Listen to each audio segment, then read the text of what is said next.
Fridtjof Schuon, Sentier de Gnose. Deuxième partie. Amour de Dieu, conscience du réel.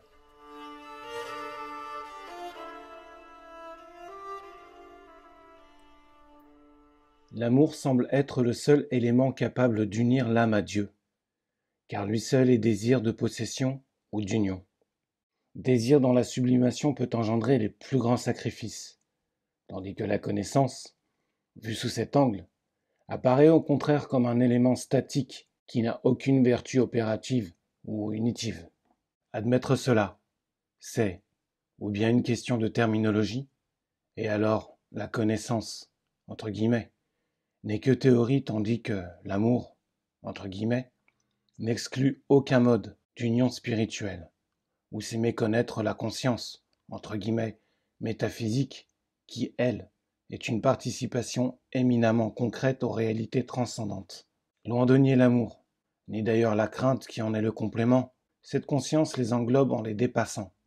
Et parce qu'elle les dépasse, note de bas de page, ouvrez les guillemets. Par ce mot, incantation, entre guillemets, il faut entendre essentiellement une aspiration de l'être vers l'universel, ayant pour but d'obtenir une illumination intérieure, quels que soient d'ailleurs les moyens extérieurs, qui peuvent être employés accessoirement comme support de l'acte intérieur, et dont l'effet est de déterminer des vibrations rythmiques qui ont une répercussion à travers la série indéfinie des états de l'être. Fermez les guillemets. Ouvrez la parenthèse. René Guénon, L'homme et son devenir selon les Vedanta. Chapitre 21. Note. Fermez la parenthèse. Ouvrez les guillemets.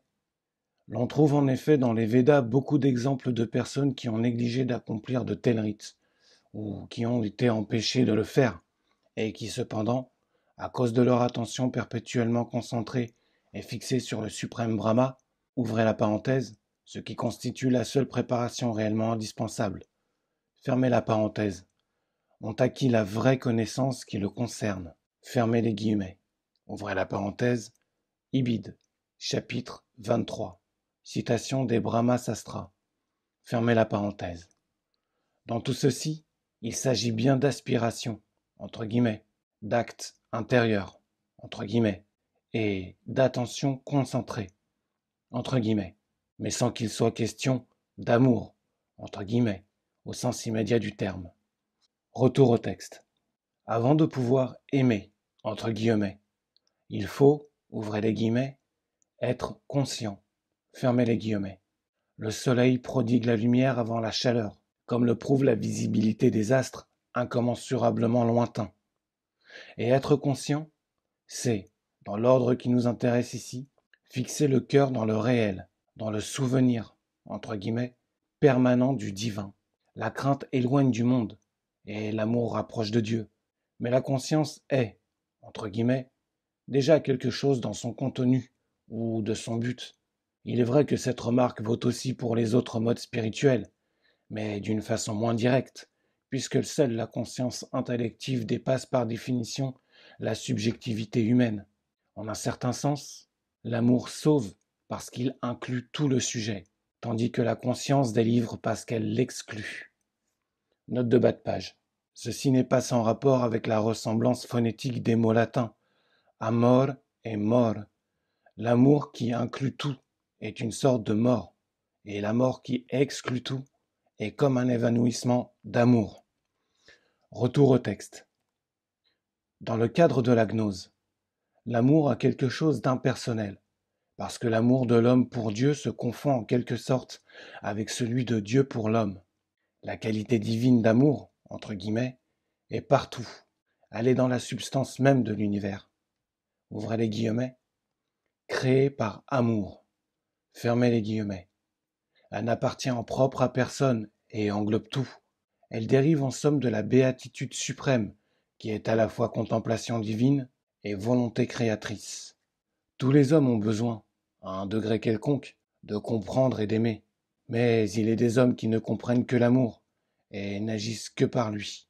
Comme il en est d'autres qui ne sont mis en branle que par une conscience sapientielle. L'élément vérité, entre guillemets, prime alors l'élément vie, entre guillemets. si l'on veut s'exprimer ainsi. La contemplativité foncière de ces âmes, et non l'acuité de leur intelligence sur des plans inférieurs, équivaut à un besoin de vérité totale, et ne saurait s'arrêter aux écrans formels, pas plus que la lumière ne peut s'arrêter dans l'espace. Note de bas de page. Car ces écrans, étant des symboles, sont transparents. Seuls les aveugles les croient opaques. Retour au texte. Elle implique, en outre, une certaine distance naturelle à l'égard du monde, non seulement parce que les choses apparaissent dans leur diaphanéité, entre guillemets métaphysique. Les alternatives extérieures perdent alors beaucoup de leur importance, mais aussi parce que le monde humain se révèle dans toute son absurdité, si bien que le simple fait de le supporter est déjà une ascèse.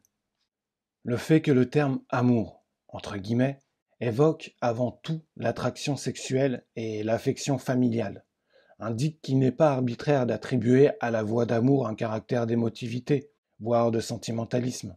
Mais ce terme s'élargit, par la force des choses, dès qu'il devient pour une tradition entière le dénominateur commun de toute spiritualité. Or, c'est précisément l'idée d'union, entre guillemets, comprise dans la notion d'amour, qui permet d'appeler amour, entre guillemets, ce quelque chose qui nous rattache à Dieu d'une manière affective. Nous aimons, entre guillemets, quels que soient nos motifs, le lieu où nous voulons être, l'objet que nous voulons posséder, l'état dont nous voulons jouir. En ce sens, nous pouvons accepter sans hésitation le postulat de la précédence de l'amour, entre guillemets, sur une connaissance, entre guillemets, encore mentale et inopérante. L'amour ainsi dépouillé de son aspect émotif, mais non de son caractère d'union, entre guillemets, sans quoi le mot perdrait tout son sens, n'est autre, en somme, que la volonté. Celle-ci obéit en effet à des motifs intellectuels, aussi bien que sentimentaux.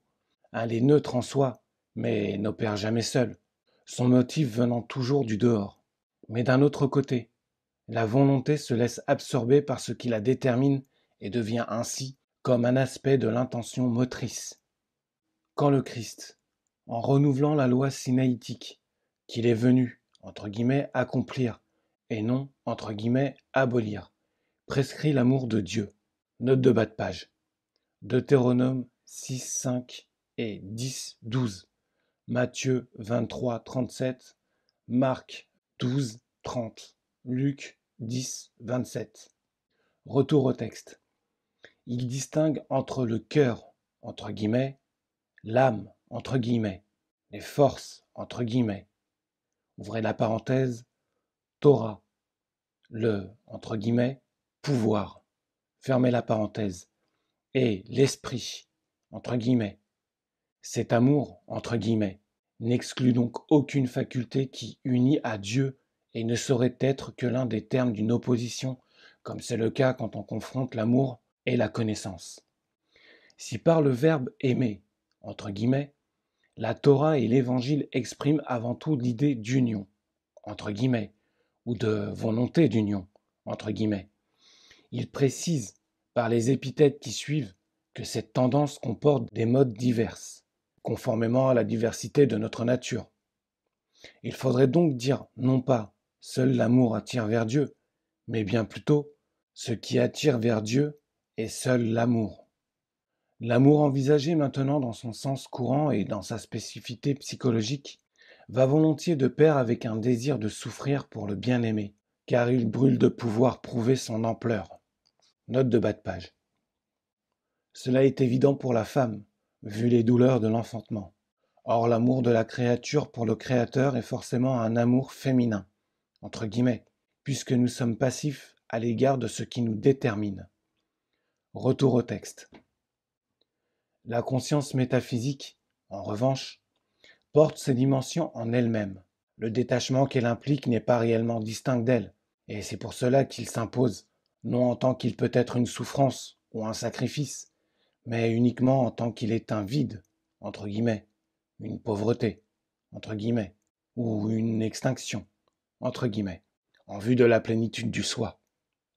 Il est toutefois un amour mystique qui ne débouche pas nécessairement dans la douleur, et qui, plus contemplatif que volitif, est en rapport avec la beauté. La condition en est une vision de la ouvrez les guillemets, transparence métaphysique, fermez les guillemets, des choses, note de bas de page. C'est aussi ce qui permet en principe d'intégrer le plaisir dans la spiritualité, et ne serait-ce que dans la mesure où il est inévitable. Il faut distinguer ici entre le niveau contingent et le contenu absolu, ou entre l'aspect de manifestation, entre guillemets, et celui de révélation, entre guillemets. Le premier est animal ou mondain, entre guillemets, et le second spirituel. La tendance démiurgique éloigne de Dieu, au point de vue macrocosmique, mais avec une intention créatrice et révélatrice. Et ce second caractère permet au microcosme de retourner à Dieu moyennant le symbole. La tendance satanique, par contre, sépare de Dieu, puisque s'oppose à lui. Cependant, même l'inceste le plus abject obéit au ciel, par son assujettissement aux lois naturelles, en tant que par sa forme. Le plus grand courroux du diable, c'est qu'il est obligé d'être un symbole de Dieu, inversé sans doute, mais toujours reconnaissable et indélébile. Retour au texte. Et aussi par là même, et par compensation, le détachement par rapport à elle, ce qui rapproche cet amour de la gnose. Cette connexion entre l'amour et la beauté, laquelle apparaît avec pertinence dans le domaine sexuel, permet de concevoir un amour qui répond à la beauté de Dieu, et une miséricorde qui répond à la beauté des vertus humaines, ou, dans un sens plus profond, à la beauté des vertus divines, se reflétant dans l'homme. Note de bas de page. Cette mystique de beauté est plus orientale qu'occidentale, et plus contemplative que volitive. Nous la retrouvons chez un saint Bernard et un saint François d'Assise, et aussi un Fra Angelico, sans oublier les troubadours et les fidèles d'Amor, où elle semble avoir donné lieu à une alchimie, à un symbolisme érotique, et voisine peut-être d'un certain tantrisme. Mentionnons également pour ce qui est du judéo-christianisme le symbolisme du cantique des cantiques, et dans un sens beaucoup plus général, la fonction à la fois esthétique et spirituelle de la liturgie dans l'islam. Le beau, entre guillemets, ouvrez la parenthèse, El Jamil, fermez la parenthèse, est un nom divin, et les vertus sont appelées parfois, entre guillemets, beauté, entre parenthèses, Husna. Retour au texte. La conscience dont nous avons parlé a comme deux visages, l'un tourné vers l'absolu et l'autre vers la relativité. De même qu'il est impossible d'aimer Dieu sans aimer également le prochain et sans haïr le monde et l'ego. De même la conscience du soi et de ses objectivations initiales exige et entraîne celle des structures cosmiques, qu'il s'agisse du macrocosme ou du microcosme. Avoir conscience du soi, c'est savoir tout d'abord, et nous ne pouvons énoncer ce que les mots ne peuvent contenir, que nous sommes réellement nous-mêmes, qu'au-delà de notre ego empirique, que celui-ci est un être étranger pour notre réalité intime, qui ne nous appartient pas, mais à laquelle nous appartenons, bien qu'il la reflète à sa manière et sur son plan. C'est savoir aussi, et corrélativement, que Dieu est toute réalité, que le monde est néant, entre guillemets, sans quoi il serait infini et éternel, et que nous-mêmes nous ne sommes rien, entre guillemets, au regard de notre cause première, que le monde est en Dieu, mais que lui n'est pas de ce monde. Dans l'ordre cosmique, la conscience se rapproche forcément des perspectives de crainte et d'amour, pour la impie raison de la situation de notre ego dans l'univers ne saurait se présenter à nous d'une façon neutre, entre guillemets. Avoir conscience de la mort et du jugement, c'est se rapprocher, que l'on veuille ou non, d'une, ouvrez les guillemets, sagesse de crainte, fermez les guillemets, car l'individu comme tel ne peut aimer mourir, si ce n'est pour échapper à des maux qui lui paraissent encore plus grands, et surtout, il ne peut rester indifférent à l'idée de l'au-delà, étant donné que, ouvrez les guillemets, Dieu seul est bon, fermez les guillemets, et qu'il y a peu de chances, en principe, que le commun des mortels n'ait rien à redouter de la, ouvrez les guillemets, main de rigueur, fermez les guillemets, dans un sens analogue, quoique diverse, et il n'y a pas d'analogie sans diversité. Être conscient de la miséricorde divine, c'est entrer dans le rayon universel de l'amour, car c'est, par la force des choses, se tourner vers Dieu avec espoir et joie. De même pour la conscience de la présence réelle du divin, dans laquelle nous sortons pour ainsi dire de l'espace et du temps, pour retrouver l'essence pure de tout ce que nous pouvons aimer ici-bas.